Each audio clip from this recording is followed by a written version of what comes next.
Bismillahirrahmanirrahim. Assalamualaikum warahmatullahi wabarakatuh. Alhamdulillahirabbil alamin. Nahmaduhu wa nasta'inuhu wa nastaghfiruh wa na'udzubillahi min syururi anfusina wa min sayyiati a'malina. May yahdihillahu fala mudhillalah wa may yudlilhu fala hadiyalah. Asyhadu an la ilaha illallah wahdahu la syarikalah wa asyhadu anna Muhammadan abduhu wa rasuluh la nabiyya ba'da.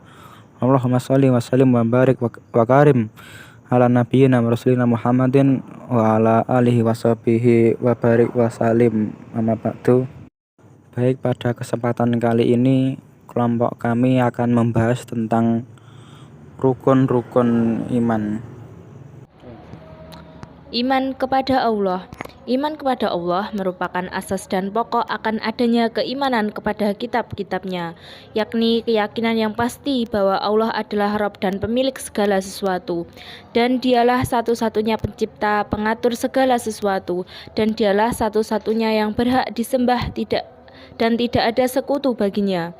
Allah berfirman dalam surat Al-Hajj ayat 62 yang artinya, kuasa Allah Subhanahu wa Ta'ala. Yang demikian itu adalah karena sesungguhnya Allah dialah yang hak, dan sesungguhnya apa yang mereka seru selain dari Allah Subhanahu wa Ta'ala itulah yang batil, dan sesungguhnya Allah Subhanahu wa Ta'ala dialah yang maha tinggi lagi maha besar. Adanya alam semesta ini merupakan bukti bahwa Allah adalah Tuhan yang maha kuasa, Tuhan yang menciptakan alam semesta dan yang maha mengatur. Tidak ada Tuhan selain Allah. Dalam surat Al-Maidah ayat 48 yang artinya, dan kami telah menurunkan kitab-kitab kepadamu dengan membawa kebenaran kitab-kitab yang diturunkan sebelum dan menjaganya. Maka putuslah perkara mereka menurut apa yang diturunkan Allah, dan janganlah engkau mengikuti keinginan mereka dengan meninggalkan kebenaran yang telah datang kepadamu. Kitab yang dimaksud adalah kitab yang berisi aturan, larangan, perintah yang dijadikan pedoman bagi umat manusia. Jadi, dalam kehidupan ini kita harus memiliki arah dan tujuan yang benar. Janganlah kita mengikuti keinginan orang lain. Dalam iman kepada Allah terdapat beberapa poin di antaranya, yaitu wujudullah. Wujudullah di dalam Al-Quran, kita akan melihat bahwa wujud Allah yang diyakinkan kepada kita yang pertama melalui fitrah iman dan makhluk ciptaannya. Dalam firman Quran Surah Al-Baqarah Juz 2 ayat 164, sesungguhnya dalam penciptaan langit dan bumi silih berganti malam dan siang. Bahtera yang berlayar di laut membawa apa yang Allah turunkan dari langit berupa air, lalu dengan air itu dia hidupkan bumi sesudah mati keringnya dan dia sebarkan di bumi segala jenis hewan dan pengisaran angin dan awan yang dikendalikan antara langit dan bumi. Sesungguhnya itu adalah tanda-tanda keesaan dan kebesaran Allah bagi kaum yang memikirkan.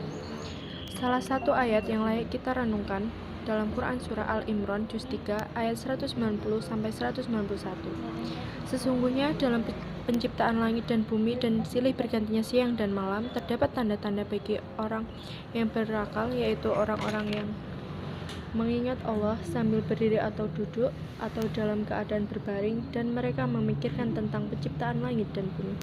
Seraya berkata, ya Tuhan, kami tiadalah Engkau menciptakan ini dengan sia-sia. Maha suci Engkau, maka peliharalah kami dari siksa neraka.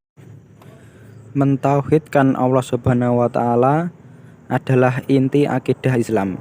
Di dalam konsep tauhid, kita menegaskan Allah dari segi rububiyah, mulkiyah, dan juga uluhiyah. Dari segi rububiyahnya, kita mengesahkan Allah sebagai pencipta yang telah menciptakan segala sesuatu dari yang paling kecil hingga yang paling besar. Allah lah yang memberi rizki, dan Allah lah Raja yang menguasai seluruh alam ini. Pengesahan ini diaplikasikan di dalam kehidupan sehari-hari. Selanjutnya ada rububiyah, atau Allah sebagai satu-satunya Tuhan. Sifat rububiyah adalah sifat Allah sebagai pencipta, pemilik, dan pengatur sistem kehidupan. Sifat ini diakui oleh semua manusia secara fitrahnya. Tauhid rububiyah atau mengesahkan Allah sebagai satu-satunya Tuhan adalah esensi ajaran Islam. Semenjak Nabi Adam alaihi salam hingga Nabi Muhammad sallallahu alaihi wasallam selalu membawa pesan kepada pengesaan Allah, baik menjadikan Allah sebagai satu-satunya Rabb, Malik dan Ilah. Juga sudah dijelaskan dalam Al-Quran yang artinya segala puji bagi Allah, Tuhan semesta alam. Juga hadis Rasulullah SAW bersabda, "Ya Allah, kepunyaan Engkaulah seluruh puji, kepunyaan Engkaulah seluruh kerajaan, dan kekuasaan Engkaulah segala kebaikan, dan kepada Engkaulah segala urusan kembali." Selanjutnya ada mulkiyah atau kepenguasaan Allah.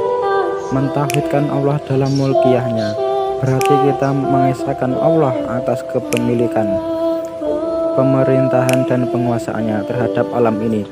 Dialah pemimpin, pembuat hukum dan pemerintah alam ini. Hanya kepada Allah yang aturan-aturan yang bisa berlaku dan menjadi panutan kita. Hanya hukum yang dituturkan oleh Allah saja yang kita pakai. Hanya perintah dari Allah saja yang kita agungkan dan kita laksanakan.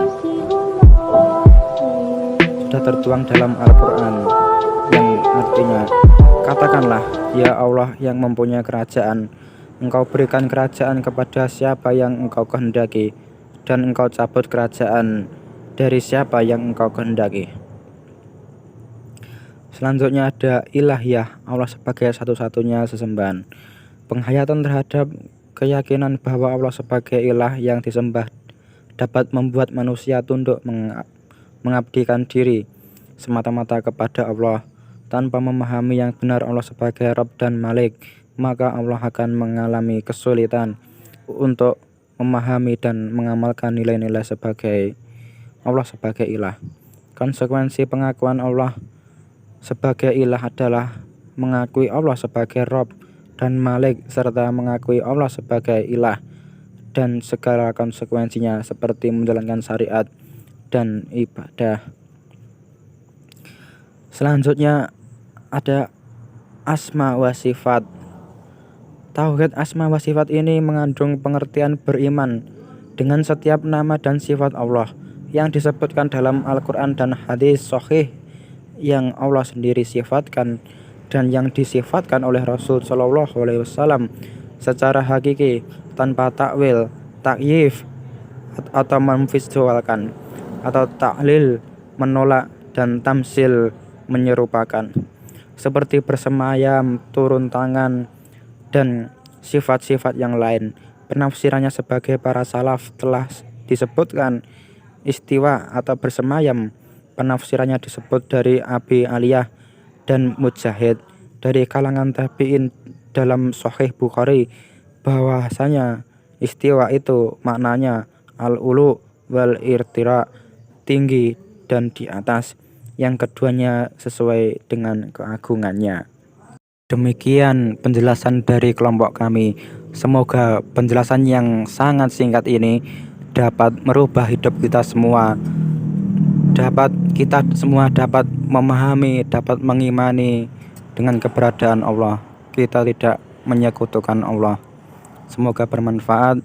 Akhiran, nasrun minallah wa fathun qarib wa basiril mu'minin.